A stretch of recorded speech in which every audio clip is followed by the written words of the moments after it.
Hey, good evening and welcome everyone to this month's Heritage Hour session. All of us at Team MoCA are particularly excited about this session as we will be discussing a project that is very special to us, which is the MoCA Minis. This project started almost exactly a year ago when MoCA collaborated with our speaker for this evening, which is Yohann D'souza. And it's my pleasure to introduce him to our audience here. Yohann is a communication designer from the National Institute of Design, Madhya Pradesh. For his graduation project, he collaborated with MoCA, exploring ways to integrate his design practice with history. Having spent most of his college years in the history-rich city of Bhopal, Yohann developed a deep appreciation for cultural narratives and their visual representation. His work focuses on making history more approachable and engaging, challenging the stereotype of history as a boring subject through innovative storytelling and design. It is a pleasure to have you here with us today, Johan. Before I hand over to Johan, I would like to request everyone in the audience to please keep yourselves on mute and have your videos turned off during the course of the presentation. We will be having a Q&A at the end of the session. You can drop your questions in the chat box, or alternatively, you can use the raise hand button at the bottom of your screen and unmute yourself to ask a question when called upon to do so. Okay, over to you, Johan. Thank you so much, Gunjan. Can everyone see my screen? Is it visible? It is visible. Okay. Yeah. Uh,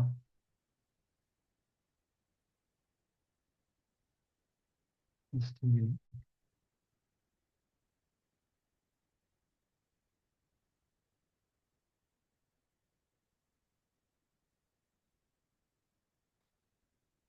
Just give me a second. I think there's some sort of glitch.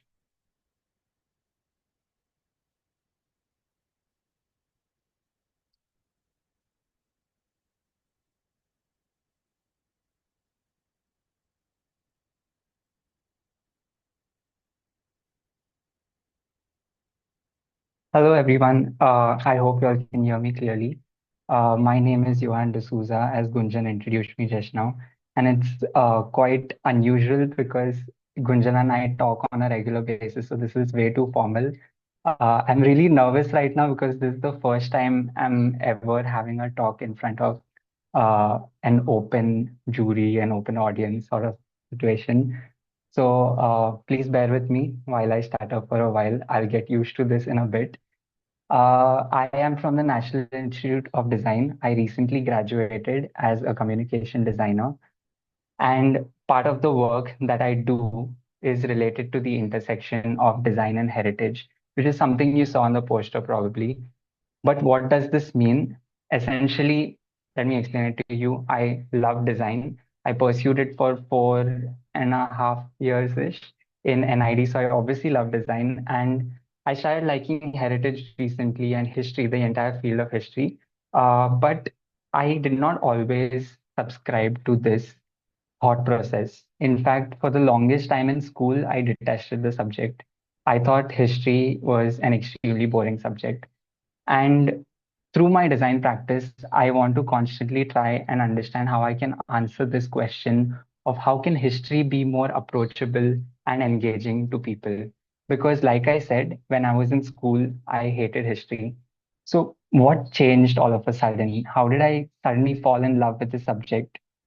Until I was asked to do this talk, even I did not realize what happened because it was a very subconscious, a very unconscious change. I did not really realize that this was happening. So, for the sake of this talk, I thought, let me write it down and try and understand this better. So, let me illustrate an example to you. This is a broken Corinthian capital, which is there in some random place in Old Goa. There are a lot of these just scattered around all over Old Goa. And these Corinthian capitals are essentially a part of what you can see on the left side of the screen. They are called Corinthian columns. You will see this a lot in Greek and Roman architecture. So this is a Western concept. They are called Corinthian columns because they originated from Corinth. And how did this Western idea come to Goa? Is the question that pops into your head when you see a broken Corinthian capital in Old Goa. So you do realize that there's some sort of Western connection here. The Portuguese colonized Goa for around 400 years. And so they definitely rubbed off on Goa, and the Goans assimilated into this culture. And so you see a mix of East and West in Goa. So there it is, a Western concept. Now, if you look closely at it, there are leaves on this. If you can see my cursor here and on the sketch that I've drawn on the side, these leaves are called acanthus leaves. Now, the story around this is that there was a basket of toys that was kept at the grave of a Greek girl, a young girl, and an architect saw this basket, and a bunch of acanthus leaves had overgrown and weaved themselves into the basket. So this site was extremely inspiring to him, and he created these Corinthian columns out of it. So there again, why there are leaves on it? The answer is that it comes back from the Greek Empire. Then, if you look at the texture of the rock, it'll show you, you'll start to understand that it's basin basalt. Basalt is basically a stone that the Portuguese used only on the accent parts of their churches because it was not as readily available as the red laterite stone that you see all around Goa. And Basin is Vasai, present day Vasai. And the Portuguese sourced all of their basalt from Basin. And that's why you have Basin basalt found in Old Goa. And Vasai is a place which is really close to my house in Thane. And I grew up going to Vasai Fort from time to time. So I could connect to this object because of that story. And if you look at the object and hear all of these stories about it, you also understand that it's around 300 years old, roughly, because that's when all of these buildings were being, that's when all of these buildings were coming up. So, yes, what I was telling you about here is that this one little object has so many little stories in it. And that's the interesting thing about history and historical objects and heritage. Every time I look at something, the more abandoned and broken it is, the more it fascinates me because there's so much scope for imagination. You see, history is an endless repository of stories, and that is why I love heritage so much because there's so much scope to imagine what is there in that object, what it was like in its glory days, and who made it, and how old it is. And the deeper you dig in, the more these questions are answered. Now, there is an entire spectrum of people. I thought for the longest time you either had the history gene in you or you did not. But I realized that there is a vast spectrum of people, people who are history geeks, or number 10, and people who are engineers, number 0, absolutely not interested in history.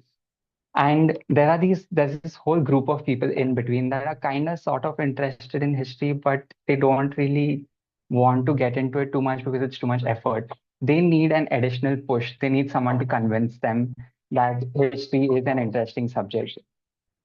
Please, uh, please don't mind my cat screaming. So, yes, where was I?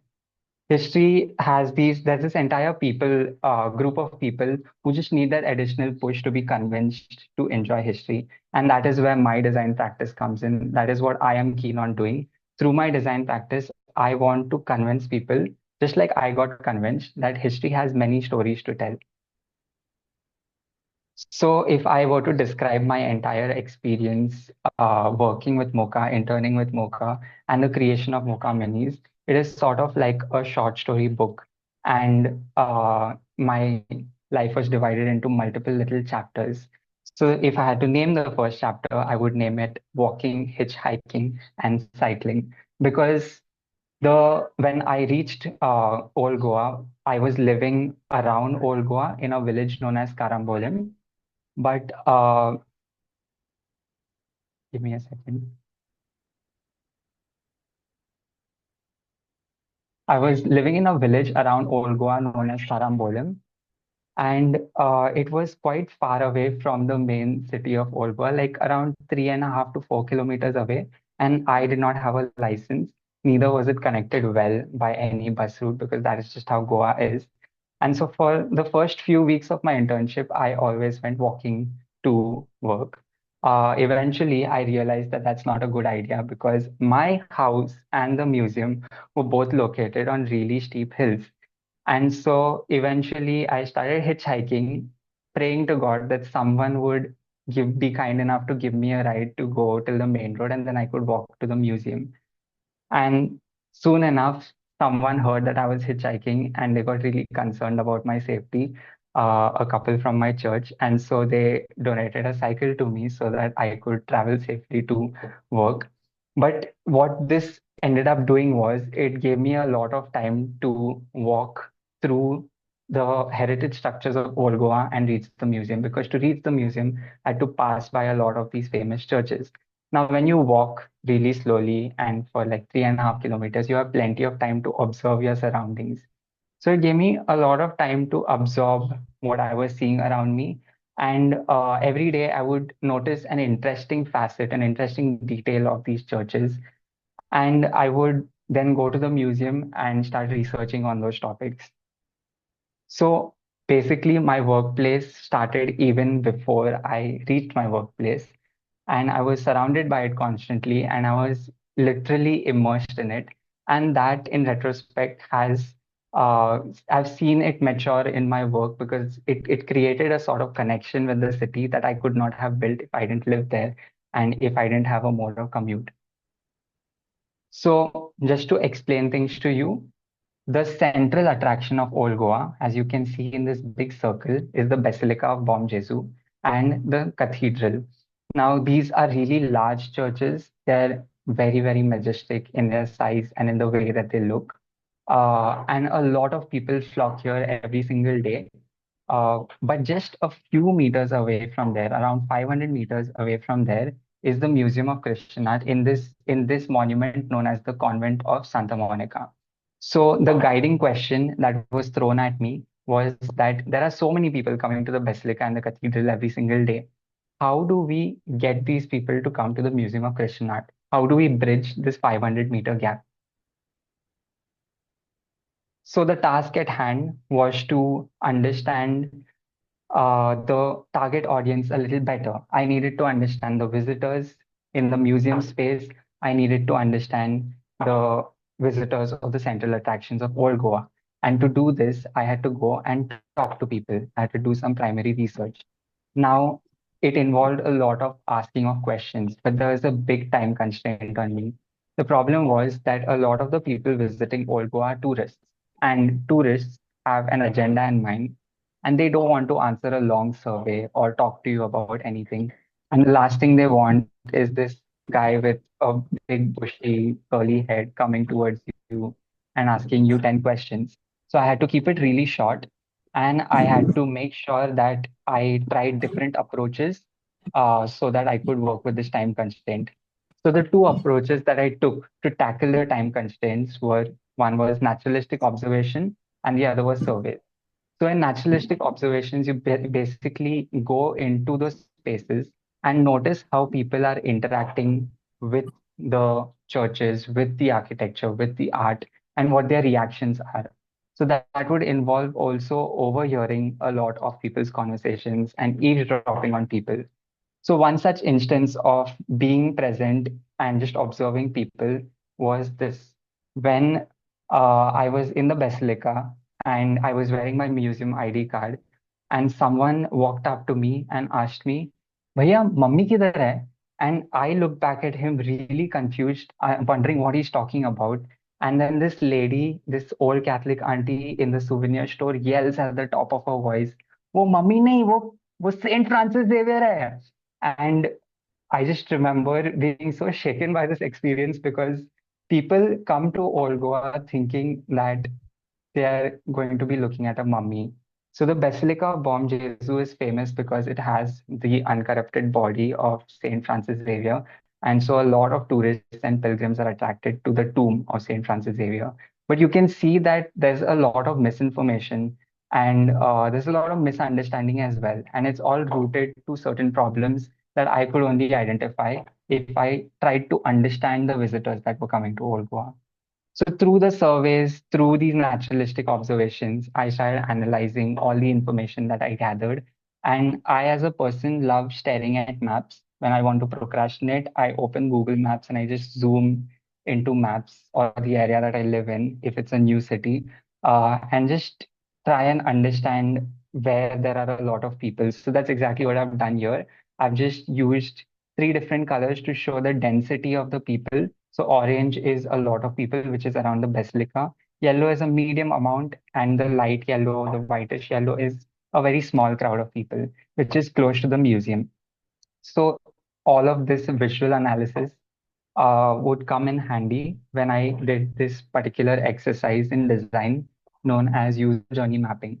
So the whole core idea here was that through the sample group, through the surveys that I took, and I found out how people were coming to Old Goa, what was influencing them, and whether they knew about the Museum of Christian Art. I sort of tried to track their entire journey through the entire city of Old Goa, which is not a very big space.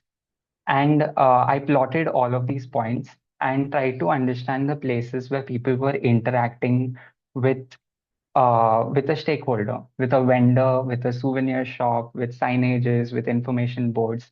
That was the entire idea of a user journey mapping. You're sort of uh, micro analyzing every single decision that the user is taking. And what does this do? This actually helps me identify strategic points. So when I design something, I should go and place it in these communication touch points, these strategic touch points, and then it will reach to my user more efficiently.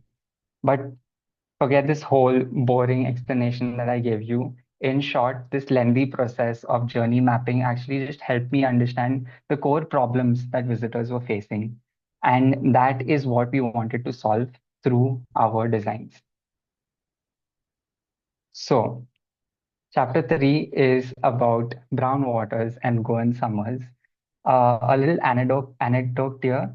Uh, when I was in Goa, I came during the winter, so the weather was rather pleasant. But the onset of the summers welcomed me with a rather unpleasant gift, which I would not have wanted in my wildest dreams. All the water outlets in my house started giving this really horrendous brown water because somebody was doing some digging work in the colony and they ended up damaging the water pipes. And so all the water was contaminated and my landlord was not willing to do anything. I was helpless. I did not know whom to reach out to.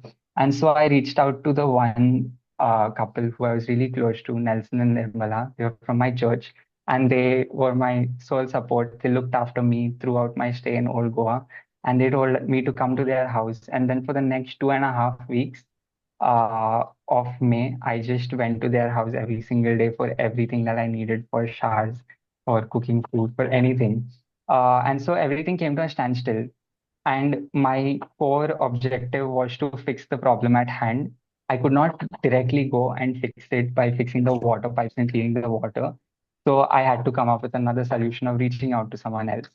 In the same way, I needed to fix the problems of these people coming to Old Goa. They are core problem areas, but I could not fix it directly because it's a heritage area. So to directly fix their problems, I could basically improve their information boards. MoCA could invest in human resources to go and improve their experience there, or we could have better wayfinding so that people's experience altogether is uplifted. But I could not do any of those physical changes because we worked for a private museum and we can't make any changes in a heritage zone. There are strict laws around it. So we had to come up with an innovative, indirect solution around this to fix the core problems of the visitors of Old Goa. And that's when we came up with the idea of MoCA Minis. So MoCA Minis was basically a set of four pocket-sized zines that we thought of to tackle this entire problem indirectly. They're sort of like they fit in your pocket. They're this tiny. They fit in your hand. They've got information like a book, but they're way more approachable than a book. They're less scary looking than a book. So I'll just show you all a little bit of a trailer, and then we'll get back into the presentation.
So, like I said, we wanted to create something that is approachable because history is very easily, it very easily scares people away. So if I designed a book, people would not pick it up. So how could we make something that's less scary, but it's packed with information and is filled with visuals? Because when you have visuals, it makes it much easier to absorb the information that you're reading.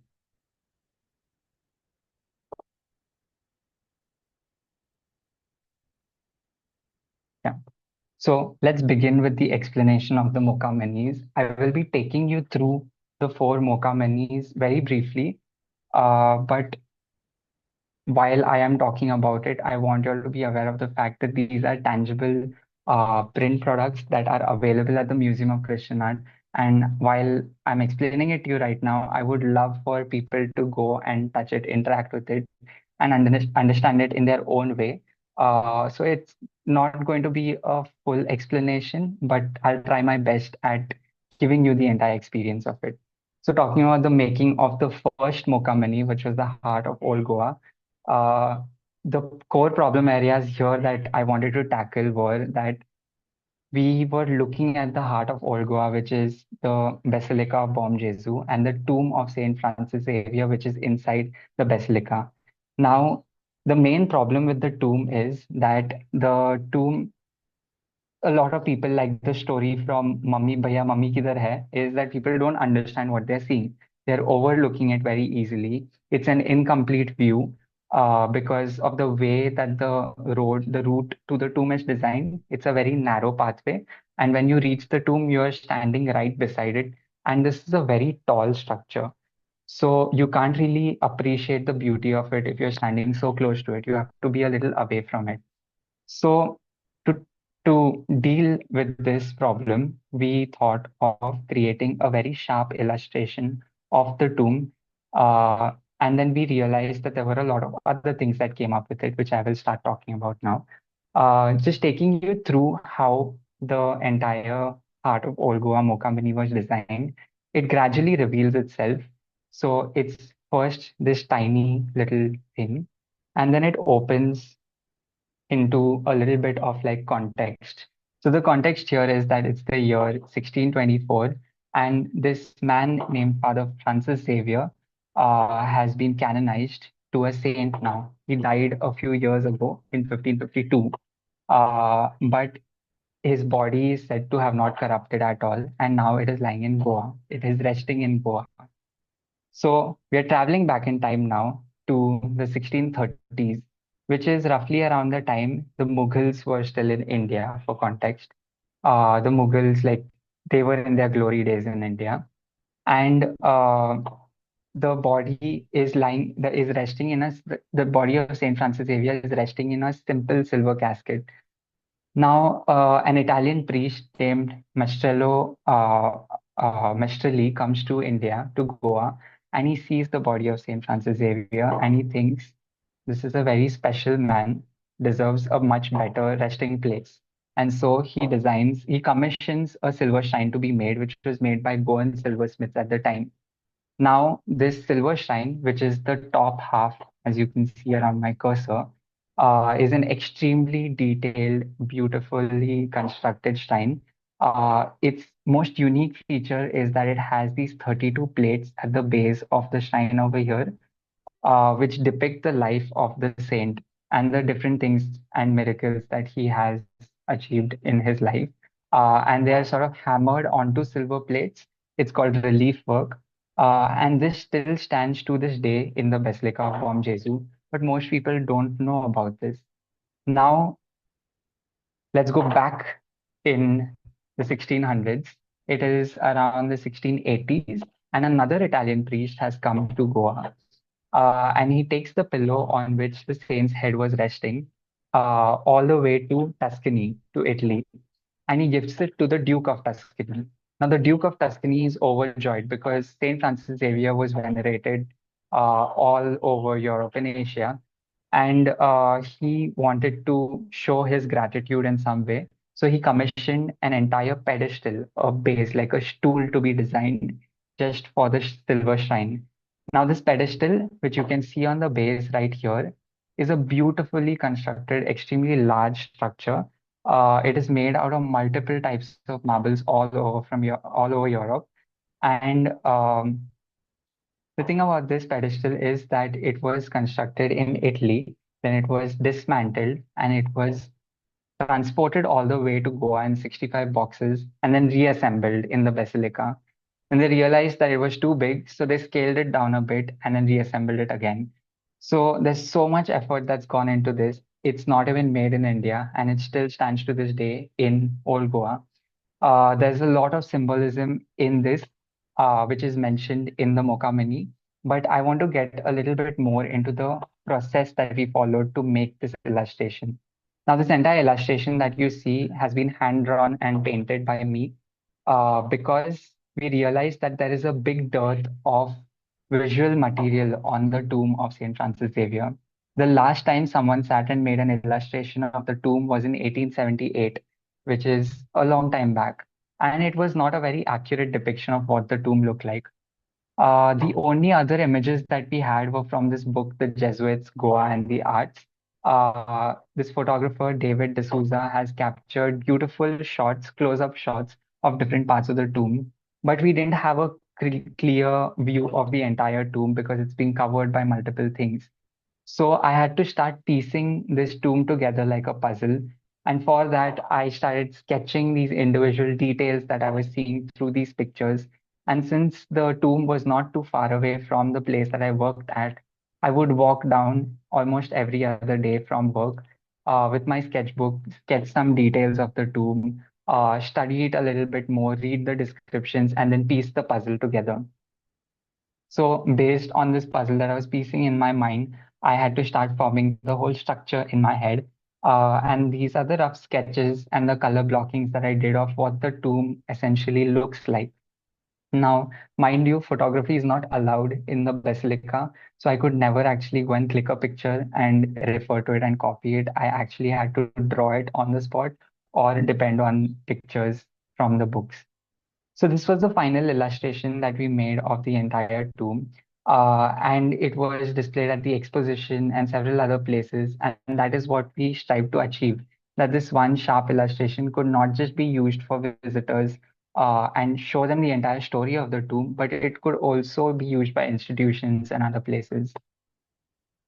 Now, an interesting story about the tomb is that there was this one squiggly motif on the tomb, which I have highlighted over here, sort of like an X, but like squiggled around like worms. And I could not understand what exactly this motif meant. So my guide, Clive Figueredo, and I went on this entire mission to try and understand what this motif means. Now, we saw a similar kind of motif on the murals of the Convent of Santa Monica, and we traced that to this one medieval sort of art motif called a cornucopia, which is a symbol for plenty and blessings. And this motif, when we traced it back to the tomb, which is all over the tomb, uh, is something that like it just revealed itself to us, and our eyes opened up to the fact that it's a very stylized cornucopia. Now, a lot of buildings in Old Goa were built around this time period, and they also have cornucopias hidden all over them. So the next time you go to Old Goa, you should go looking around for cornucopias, which are like a trumpet-shaped thing with fruits and vegetables coming out of the top of the trumpet. So these are just a few pictures of the process that I followed from the line work to the color blocking and then the final shading. Now, this is a little close up of the pedestal. It was made in Italy, so you can see the Baroque mode of design coming into this, of sculpting coming into this. Uh, let's move to the next MoCA Mini now. Let's talk about the making of the second MoCA Mini, which was a treasure hunt through Old Goa. Now, the main problems here that I wanted to tackle with was that the churches of Old Goa are majestic, like I mentioned, and they're filled with art and architecture. There's too much to look at. And so people get overwhelmed and they look at it from a distance as a panoramic view. They appreciate it. They say, wow, they click a picture, maybe they pose with it, and then they leave. They leave in a few hours. what eventually happens is people are not really understanding the details and the amount of work that has gone into these churches, and they're having a very incomplete experience. And so the idea that we came up with at MoCA was that we develop an entire treasure hunt, like a game. So we have prompts provided. People have to look at these prompts and try and find those treasures based on these prompts. And in the process of finding that particular treasure, they're learning something new about this place. So I'll elaborate on this a little bit more.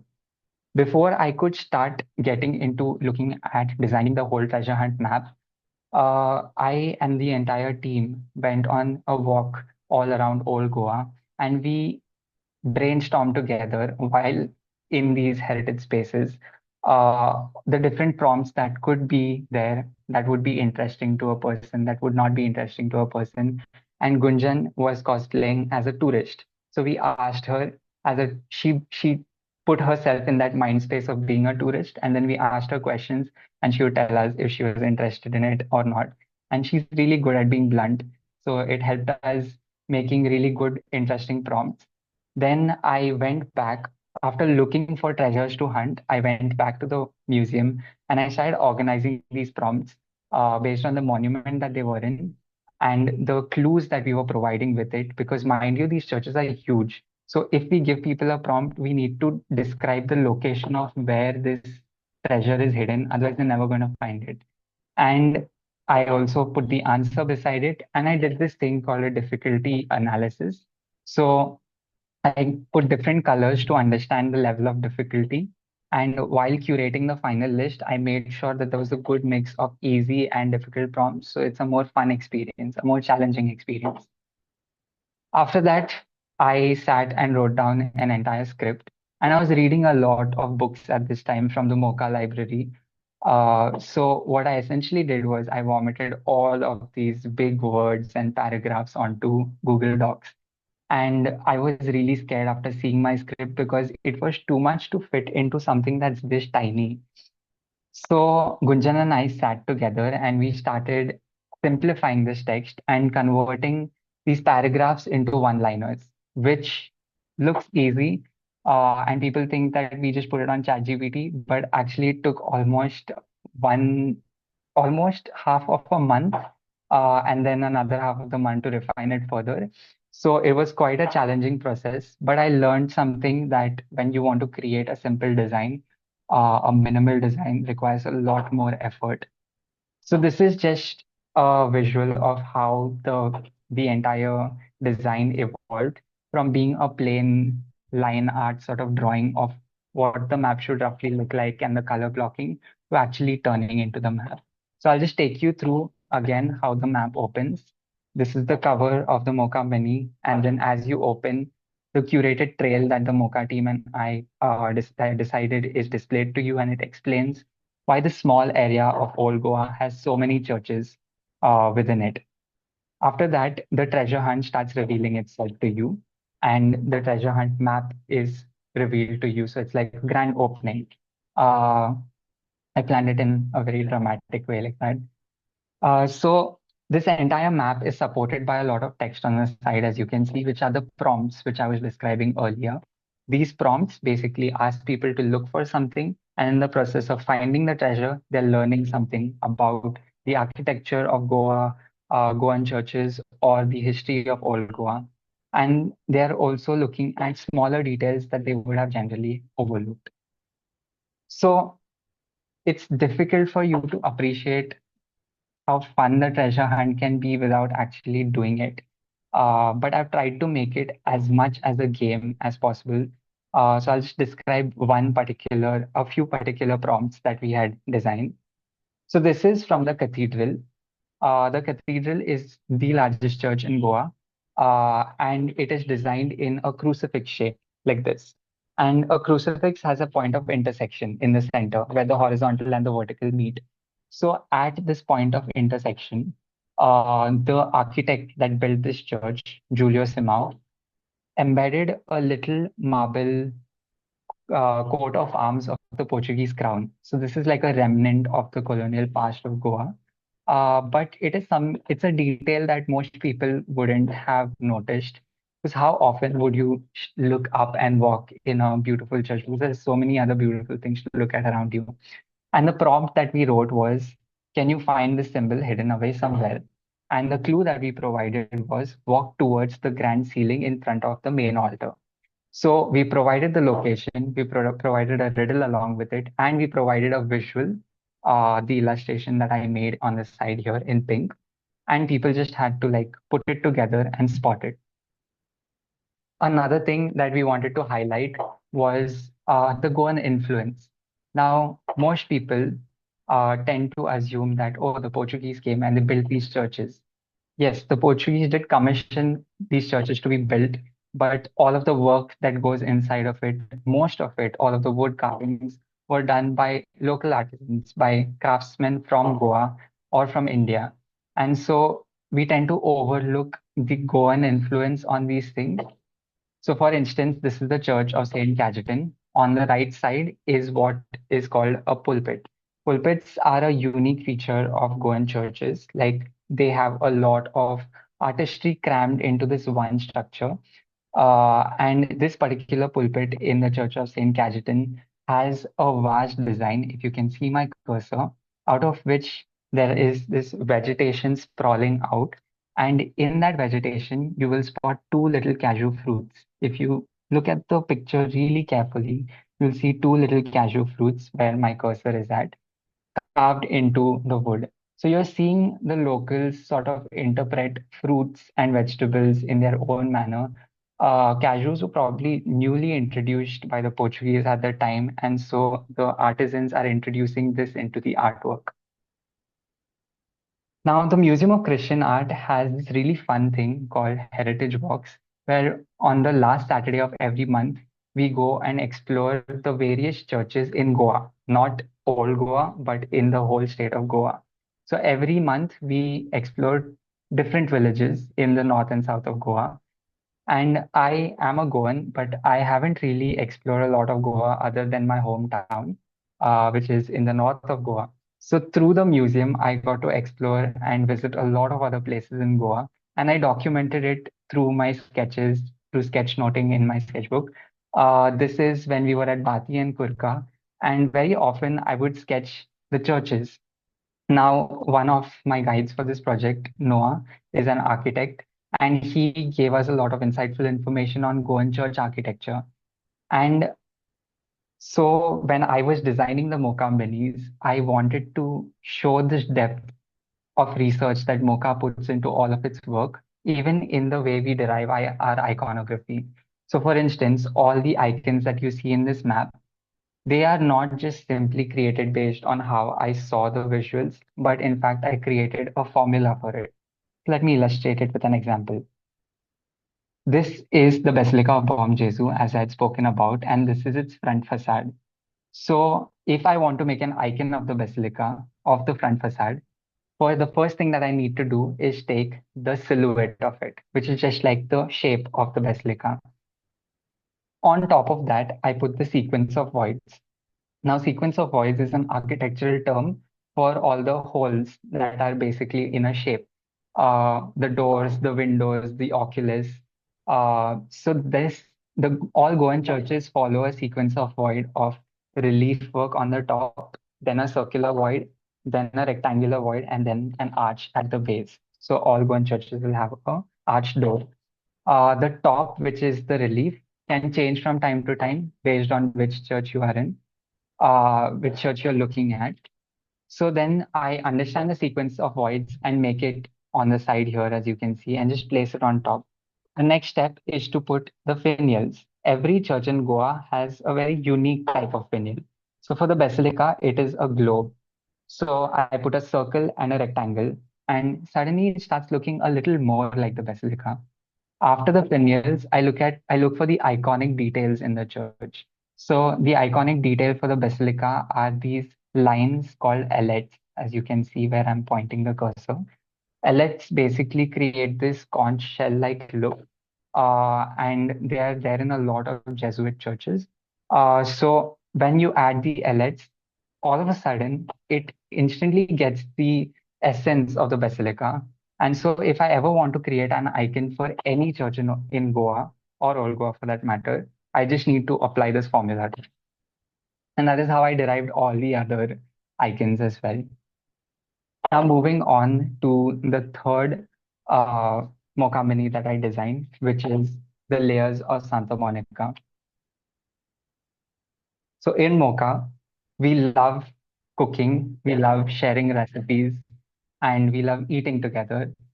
And we also love sharing stories about food over food. I really enjoyed cooking during my internship because I lived by myself. And so from time to time, I would come up with new recipes and share it with my boss, Natasha.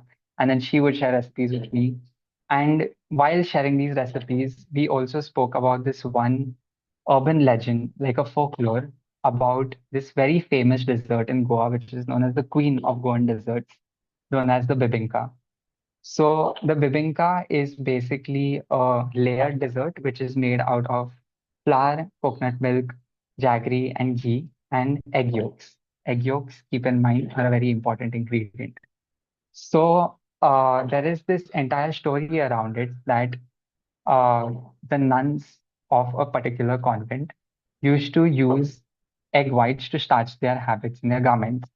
So they were left with a surplus of egg yolks, and a creative nun named Bibiana decided to whip up a concoction of the egg yolks, coconut milk, and flour and turn it into a dessert. And that is how bibinka was born. So when I think about bibinka, which is a layered dessert, it instantly connects my mind to Old Goa, which is a very layered city. Because what is very often forgotten is that before the Portuguese arrived to Old Goa was a thriving economic hub. There was a lot of trade happening here, and it was the capital of Goa.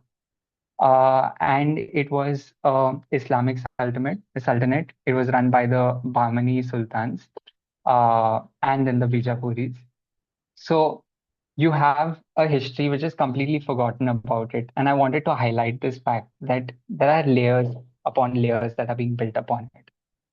And that's why I connected it with this layered dessert, very famous dessert. Now, interestingly, the seven layers of the bibinka symbolize the seven hills of Old Goa. And one of the hills of Old Goa is the Holy Hill, where the convent of Santa Monica is nestled in the Holy Hill. And coincidentally, the folklore states that the Bibinka was born in the convent of Santa Monica, and Sister Bibiana was a nun in the convent of Santa Monica. So instantly, my mind has started drawing all of these connections between these stories. And I wanted to build this very intertwined story to tell you a little more about the convent of Santa Monica, which is a rather underrated monument. So, now that we are talking about the convent of Santa Monica, the convent is a cloistered convent. So, what do you mean by cloistered? It is basically that the nuns would take an extra vow to be confined and to stay within the same convent for the rest of their life and and have zero interaction with the outside world. Now, the convent did have a church which was open to public access. So they had to design a very special sort of architectural mechanism to avoid the outside world from interacting with these nuns. So if you look at this little top view that I have drawn of the convent, this right here with these large structures jutting out, which are the buttresses, which you see if you visit the Museum of Christian Art, uh, are at the church that is known as the outside church, which was open to the outside world.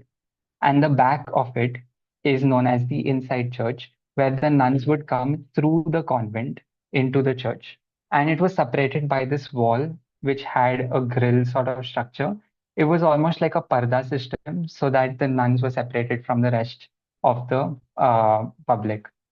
Now, uh, today, this inside church has been readapted into a museum, which is the Museum of Christian Art. And so it's definitely a must visit because you can read the story and then imagine what it was like. And this is a very detailed explanation of the architecture of the church. It gives you a better understanding of why things are the way they are. And that was the whole point of it. Santa Monica is a church filled with interesting stories, uh, but people don't know about it. And so this is how we are trying to bring those stories out there. So yeah, the MoCA Mini's last page is about how Santa Monica, as a convent, has several layers because it initially started as a cloistered nunnery, but then several incidents happened and layered over it and changed its personality over time. And after the last nun died in 1885, it was abandoned for a bit. Then the Portuguese army took over it because it's built like a fortress. Then the Indian army took over it for a bit. Then it turned into an institute for nuns, and now it houses the Museum of Christian Art. So there are all of these layers being built on top of this bibinka of the convent of Santa Monica. So what I just did was I connected all of this and I portrayed history in a very interesting story-like manner. So this is a tool which is called narrative history. It is used to make history more interesting. A lot of Indian authors, Indian historians are using this tool to write about Indian history and make it more interesting for the general public. It opens up the target audience to a larger group. This is also what I was talking about initially on the heritage spectrum, heritage interest spectrum, where there are the engineers and the history geeks. Uh, People need an additional push, and the push can be making history interesting and a story like narrative that attracts people towards it. So, authors like William Dalrymple, Anirudh Kanisetti are working in this entire area, and their books are what inspired me to work in this area, and it also helped me develop this process for the layers of Santa Monica. So the layers of Santa Monica is not just a design process, but also like a writing journey that I was on. Now, now that you have experienced three of the MoCA minis, this is the fourth and final MoCA mini, which is a museum highlights map. And I am not going to explain it to you because I feel like you must visit MoCA and experience this for yourself. The museum team has curated a walkthrough of eight very interesting artifacts, which you absolutely must look at. And if you wouldn't have this Mocha Mini with you, you would have very easily overlooked it. So this Mocha Mini tackles this whole idea of where do you begin to look in a museum and how do you look at objects in a museum? How do you deal with museum fatigue? And that's why it's very short and crisp. Just eight objects, very quick, easy explanations, no paragraphs, and it's extremely tiny and it's very pretty. It's got a nice map with it. So definitely you should go and support the Museum of Christian Art, buy the entire set, and experience it for yourself. Now that this entire story has come to an end, I would like to name the last chapter a Mapsa Market Bag Full of Memories, because that is what my experience here was. It's just filled with so many memories, definitely. But that's not what I want to elaborate on. I want to elaborate on the fact that a lot of people were involved in the making of Mocha Minis. I can't call it a project of my own because had I not been through the experience of not having commute and the couple that helped me with the cycle, the people who helped me hitchhike, Nelson and Nirmala, who had their doors open for me all the time, uh, be it my parents who constantly reassured me that I was good enough to do this and that I had it in me and I was capable of doing this project. And most importantly, if it weren't for the team at MoCA who stood by my side and they took this project like it was their own, especially Natasha and Clive who guided me and mentored me. They've taught me so much more than just this project. So I've come out of this year as a whole different person with so much more to take back. And also Gunjan, who sat by my side and helped me write these scripts and shorten them. And when I was stressed out, they were all there to help me. Even the team at MoCA, they never made me feel like it was my burden to carry, and it was something we all equally carried together, and everyone's equally passionate about it. So that's why a lot of people were involved in making this possible, and I don't think it would turn out the way it did without all of these incidents. So to end this story, I want to give you all a few key takeaways from my entire experience working with the Museum of Christian Art doing my graduation project. Point number one would be to look for stories around you. Uh, the current times that we live in India especially, where heritage monuments are disappearing from lists, and people are forming their own narratives, it is very important for us to ask questions and understand and look for stories around us. So, very consciously spark curiosity in yourself the next time you look at your local heritage in your city, in your vicinity. Ask questions, think about what the stories are like, what it was like in its glory days, uh, what led to its building, why it is in its current state. And point number two would be to let the plot thicken. Had it not been for my experiences, I would not have had a very interesting design process and interesting story to tell you today.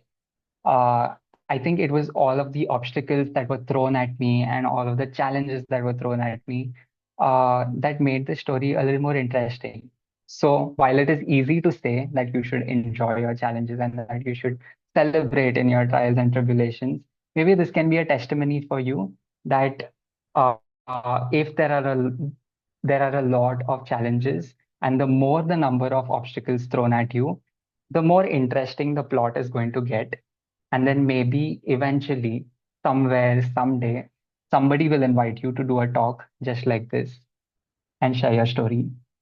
So, thank you so much for listening to me. I hope you had a nice time and I hope you took something back from this. Thank you so much for your wonderful presentation, Johan. It was really insightful. For those of us who were a part of the journey, it was like taking a trip back in time, and I'm sure that everyone in the audience had so much to learn from this presentation. We will now be opening the floor up for questions and comments. You can, like I said, either leave them in the chat box, or you can also unmute yourselves by raising the raise your hand button at the bottom of your screen.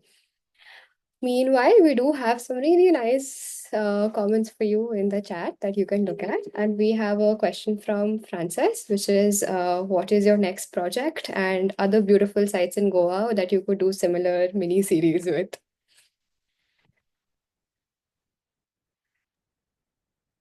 I don't know what my next project is yet because I feel like I've worked with heritage for so long, and I'm also at the start of my career. I keep forgetting that I'm not a student anymore.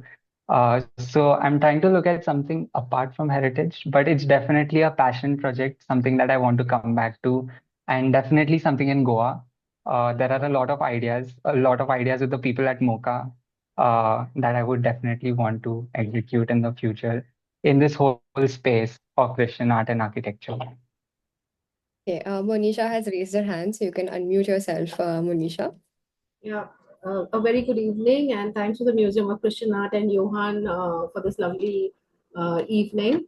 Um, Johann, let me tell you that you've done an excellent, wonderful, project here, and thanks to you, I think I will see Goa differently the next time I plan to visit. And yeah, all the best to you. This is just your first. I'm sure you will be having many more to come in. So all the best and congratulations on the MoCA mini series. Thank you so much. Thank you so much, Auntie. Yes, that's what I strive to achieve, that your perspective on Goa would change, and then it would turn into something more than beaches. Hey, I don't think we have any other questions right now. We do have one more. So Francis asked, how did the idea come to MoCA, to NID, to bring in this project for communication design for Old Goa and MoCA?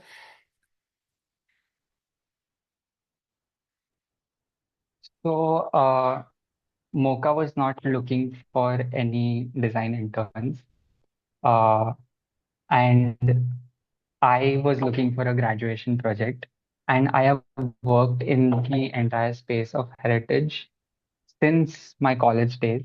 One of my design projects was related to the local history of Bhopal and how the students are not being taught their local history, and that's why there's a sense of neglect towards their local heritage in the city. And so I designed an entire kit that children could interact with and learn their heritage in a more visual manner, because history can be very text heavy. So that sort of kickstarted my entire idea of working in this area of design. And one of the elements that I designed in that kit were zine-like things, something like this. So I was looking for a graduation project, like I said, and I just went on a limb and wrote a mail, prayed to God that someone would answer my mail. And I pitched an idea essentially to MoCA, and I asked them if they would like to see my projects. They saw my work, they wanted something similar to this, but then definitely I wanted it to be more related to the context and research done in Old Goa. So it changed a lot from where I initially was working, but that's where it came from a pitch mail that I had written to them in December of 2023. Yes, I think the motivation was that I needed my degree. We have another question from Tarushi, which is, in a visual heavy project like this one, did you face any challenges finding a balance between trying to capture every small detail in the facades, that too in your old style, versus trying to do justice to the architecture that tourists are seeing for the first time? So definitely it was a challenge for me as well. Uh, like I mentioned, people got overwhelmed when they saw these churches. I also saw these churches for the first time in my life in 2024. So I was also overwhelmed for a very long time, and I was always surrounded by it. So there were times when I would tell Clive that there's just so much and there's a vast body of work. I don't know what to do.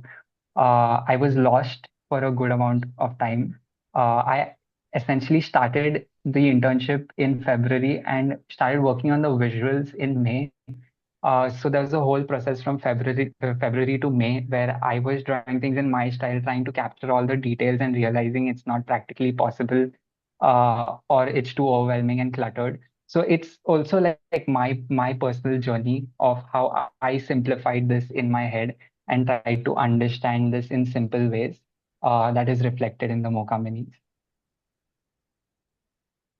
Okay, I'll now drawing the session to an end. Like Johann has already mentioned many times, the MoCA minis are now out and they're available for purchase at the Museum of Christian Art. If for more information, you can always contact MoCA on WhatsApp or through email. I also want to thank Johann once again for joining us and for such a wonderful presentation. And a very big thank you to everyone in the audience for logging in today. We hope to see you for more of MoCA's events in the future, and you can stay updated on all our events and activities through our pages on Instagram, WhatsApp, and Facebook. Have a happy weekend, everybody.